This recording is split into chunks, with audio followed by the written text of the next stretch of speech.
परम पुरुष होते अधिक गावे शंकर सुनाम। तुलसी संसार में भांति भांति के लोग सबको पद बंदन करो जो जिस लायक हो। सबको पद बंदन करो जो जिस लायक हो। प्रातः स्मरणीय अनंत विभूषित परमाराध्य संसद गुरु महाराज के चरणों में असंख्य कोटि नमन। मंच से पूज्यपाद स्वामी पुण्य चेतन स्वामी जी महाराज के चरणों में कोटि नमन। स्वामी जगन्नाथ बाबा के चरणों में कोटि नमन। मंच से मुद मगर संत समाज सभाओं को कोटि नमन। इस शस्त्र के शोभा को बढ़ाने हेतु जो उपस्थित हुए हैं उन सबों को भी जो है कोटि नमन। भक्तिमती आदरणीय माता बहनों सबों को कोटि नमन। रघुपति भगति करत कठिनाई कहत सुगम करनी अपार। हम लोगों को मन यही हो रहा है कि कब आरती हो जाए। बड़ा कठिन हो रहा है। चरण देवता के ऊपर नीचे डाउन लव हो रहा है। आखिर उसको कोनो काम तो नहीं करने दिए हैं पैर को, लेकिन फिर भी ऊपर नीचे काय हो रहा है। वो बात तो सुनेगा भी नहीं, केवल कहते तुम बैठो, लेकिन वह नहीं बैठ रहा, स्थिर नहीं है। स्वामी जी लिखे थे कि 9 बजे तक, लेकिन 1 घंटा ही बढ़ गया। इसीलिए और आप लोगों को थोड़ा सहन करना होगा। कहने में तो बड़ा सरल होता है, लेकिन करना बड़ा कठिन होता है। हमारे पुण्य चेतन स्वामी जी महाराज बड़े ही सरल स्वभाव और मान को देने वाले, शब्दों को सम्मान करने वाले, जिसके चलते आज जो है मासी वाला सत्संग आश्रम का विकास हुआ है। मैं आया था उस पर इतनी विकसित नहीं थी। गुरु महाराज से विनती करते हैं कि इनकी जो है स्वस्थ शरीर है और दिन दिन चौरी इस असल प्रकार प्रसार में समय को जो है दें। इससे बढ़कर क्या हो सकता है। आज हम लोग सब दिन तो बीतता है, सब दिन बीतता है, लेकिन आज का दिन जो है बहुत महत्वपूर्ण का दिन है। कहा जाए कि सबसे अच्छा दिन है आज। एक होता है अच्छा, और दूसरा होता है उससे अच्छा, तीसरा होता है सबसे अच्छा। ये सबसे अच्छा आज का दिन है। और अच्छे दिनों में हम लोग को अच्छा ही काम करने के लिए यह मन प्रेरित किया कि आप लोग यत्र तंत्र से एकत्र हुए। आप लोग अगर नहीं आते, इस सत्संग की शोभा जो है नहीं बढ़ती, तो फिर हम लोग किसको कहते। इसलिए सबसे बड़ा काम तो आप लोग किए, जो कि आकर सत्संग की शोभा को बढ़ाए। नाच होता है, देखे ना आप लोग नाच, यहाँ क्या होता है, हम लोग उधर होता है, तो वहां पर जो है नाच करने में एक्टर जो होता है बहुत कम होता है, लेकिन देखने वाले हजारों में भीड़ होती है, तो वही लोग शोभा को बढ़ाता है। अगर नहीं आता तो नहीं होता। इसलिए आज सभी संतों में, सभी ऋषि मुनियों में सर्वोपरि स्थान रखने वाला वेद व्यास जी की कथा आज आप लोग सुनेंगे। पराशर मुनि होते संत महात्मा लोग अपने मन चाह इधर उधर भटकते रहते थे, तो एक पराशर मुनि जा रहे थे और एक घाट में पहुंचते हैं, और घाट में पहुंचते हैं तो वहां जो है एक नाविक था, इस पार से उस पार जो है नाव को टपाने काम करता था। संजोग पर जो हुआ क्या, वह किसी कारणवश जो है चले गए और उनकी एक छोटी बालिका थी। उन्हीं को कहा, थमा दिया कि तुम थोड़ा देखना, और वह भी वही काम करती थी। उसी से पराशर मुनि पहुंचे हैं। दिव्य ब्रह्मचर्य का दिव्य ज्ञान की मूर्ति, उन्होंने यह देखता है अभी का मुहूर्त जो है बड़ा ही उत्तम है, बहुत सबसे अच्छा है। इसीलिए अगर इस वक्त जो है इनके गर्भ से अगर पुत्र जन्म लेगा तो विश्व में जो ध्वजा फहराने वाला हो, जो वह तो बाला थी,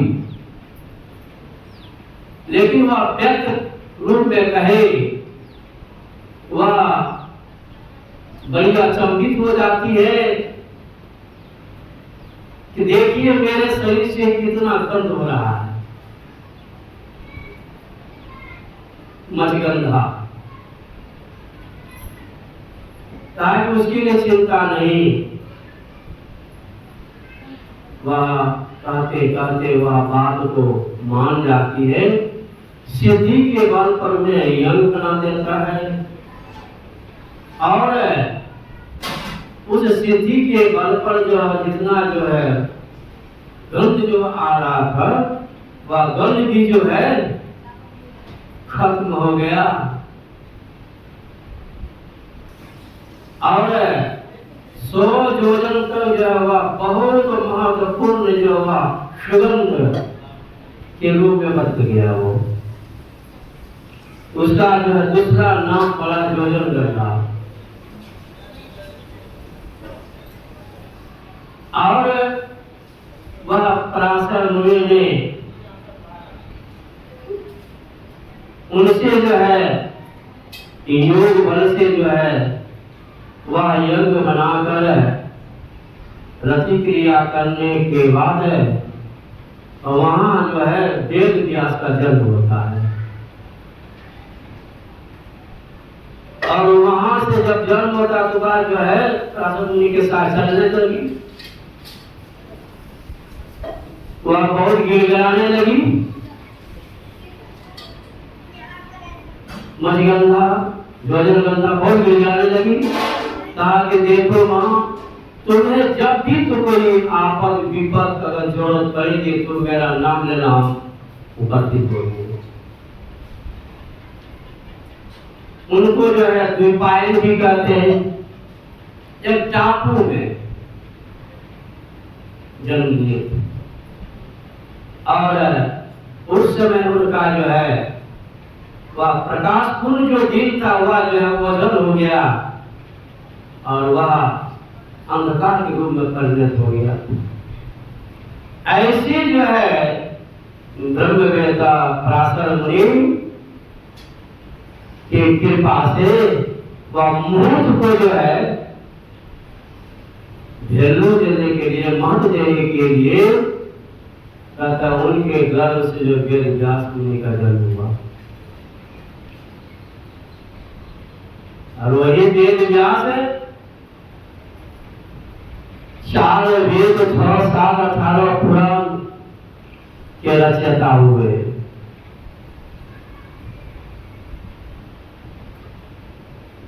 इस तरह से जो है कथा यह लंबी है, समय की बड़ी प्रधानता है, इसलिए मैं कथा को यहीं पर रखता हूं कि आप यह जाने कि वेद व्यास का जन्म कैसे हुआ। अब उन्हीं के नाम पर जो है विश्व में यह गुरु के नाम में जो है ध्वजा पताका फहरा रहा है। आज के दिन सभी जो है मठ में बहुत तरह के खर्च, बहुत तरह के गियर, बहुत तरह के जो है प्रोग्राम सब चलेगा, जिसके कारण आज हम लोग माछी वाला ने भी वह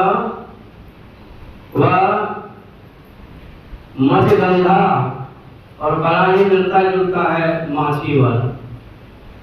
तो आज उनके बारे में हम आप सुने। और तीसरा नाम जो सत्यवती, इस तरह से जाने जाते हैं। वह शुभ मुहूर्त होता है। ये गुरु महाराज इलाहाबाद जा रहे थे, नैनीताल एक जगह था, वहां पर सत्संग का प्रोग्राम हो गया था, व्यवस्था हो गई थी, लेकिन गुरु महाराज आनाकानी कर रहे थे। मासी सरस्वती जी महाराज ने कहा कि हजूर अगर नहीं जाएंगे संत मत की कोहनी होगी। तब जो है सामर्थ्यवान संत क्या कहते हैं, जो श्वास चले ताही पग दीजिए। ये नाक के छिद्र दो है, उसमें से श्वास निकलता जाता है। तो कहते हैं कभी जो है दाएं से कभी बाएं से निकलता है, कभी दोनों से निकलता है, ये आप अनुभव किए होंगे। तो जो श्वास चले आता ही पग दीजिए, एक चक्कर कानों से लीजिए। गुरु महाराज यही कह के आगे चलो। आप लोग शांति संदेश में जो है जानते होंगे, पढ़े होंगे, जो वह स्टेशन में जो है गुरु महाराज बीच में बोगी में से आगे पीछे उलट गई, लेकिन गुरु महाराज का बोगी यूं रह गई। तो ऐसे सामर्थ्यवान जो है ब्रह्मवेता, ब्रह्म ज्ञानी ऐसे महान पुरुष होते हैं कि मूल नक्षत्र और मूल मुहूर्त को देखकर वह इस काम को किए, जिससे जो है वेद व्यास का जन्म हुआ। और वह जीवन भर जो है क्या किए वेद व्यास ने, लोगों को जो है कुमार्ग से सन्मार्ग में, असत से सतमार्ग में आगे बढ़ाने का एक जीवन में किया। इसीलिए जितने भी संत महात्मा ऋषि मुनि लोग हुए होंगे, सबों का यह उद्देश्य रहा कि मानव जीव बड़ी दुखी में पड़े हुए। इसलिए गुरु महाराज ने कहा, हम लोग यहाँ देखते शारीरिक पीड़ा हो जाते हैं, किस तरह का आंधी तूफान आ जाती है तो बहुत तरह की घटना हो जाती है। उस घटना से जो है व्यथा को जो है नहीं सह पाते हैं, लेकिन संत महात्मा लोग देखते हैं जीव की जो व्यथा, जीव जो है बड़ा ही जो है दुख सह रहा है। क्या दुख? आना जाना, ये दूसरा दुख। इसी दुख से निवृत्त होने के लिए हमारे गुरु महाराज ने आवागमन सब दुख जो है नहीं जग में कोई, इसके निवारण के लिए प्रभु भक्ति करनी चाहिए। इसी के निवारण के लिए प्रभु भक्ति करने चाहिए। तो भक्ति हम कैसे करें? हम जाते हैं पीपल वृक्ष में जो है जल चढ़ाते हैं, शनि ग्रह खत्म करते हैं, वट वृक्ष के पास जाते हैं, वहां जो है सावित्री पूजा आजकल प्रचलित हो गया है। कच्चा धागा को लपेट कर जो है वहां पूजा करते हैं। शिव मंदिर में जाके जो है जल चढ़ाते हैं तो शिव खुश होंगे। विभिन्न तरह के कार्य में हम आप लगे हुए हैं और यह हम सोचते हैं कि हमसे भक्ति हो रही है, लेकिन यह भक्ति नहीं है, यह धर्म के लक्षण है। धर्म के लक्षण 30 होते हैं, इसीलिए उसी 30 के अंतर्गत में आप हैं, लेकिन आप भक्ति नहीं कर रहे हैं। भक्ति जो है कहाँ से आरंभ होता है? गोस्वामी तुलसीदास जी रामचरितमानस में भगवान राम ने सभी को कहा, प्रथम भगति संतन कर संगा, दूसरी रति मम कथा प्रसंगा, गुरुपद पंकज सेवा, तीसरी भगति रमाऊं, चौथी भगति मम गुण गण, करय कपट तलि गाऊं, मंत्र जाप मम दृढ़ विश्वास, पंचम भजन सुभेद प्रकाश, छठम शील विरति बहु कर्म, निरत निरंतर सज्जन धर्म, सातम सम मोहिमय जग देखा, मोते संत अधिक कर लेखा, आठम जथा लाभ संतोषा, सपना नहीं देखई पर दोषा, नवम सरल सवसन सलहीना, मम परोस ही हर सन दीना, नवम एकम जिनके होई, नारी पुरुष चराचर कोई। ये भगवान राम ने सबरी कहा। सबरी जो है वह इतना जो है अपने आप को छोटी बन जाती है, कहते कहीं विधि अस्तुति करो तुम्हारी अधम जाति में जन्म के पारी, अधम अधम अधम नारी निर्मा मैं मति मंगलारी। प्रभु मैं आपकी भक्ति कैसे करूं?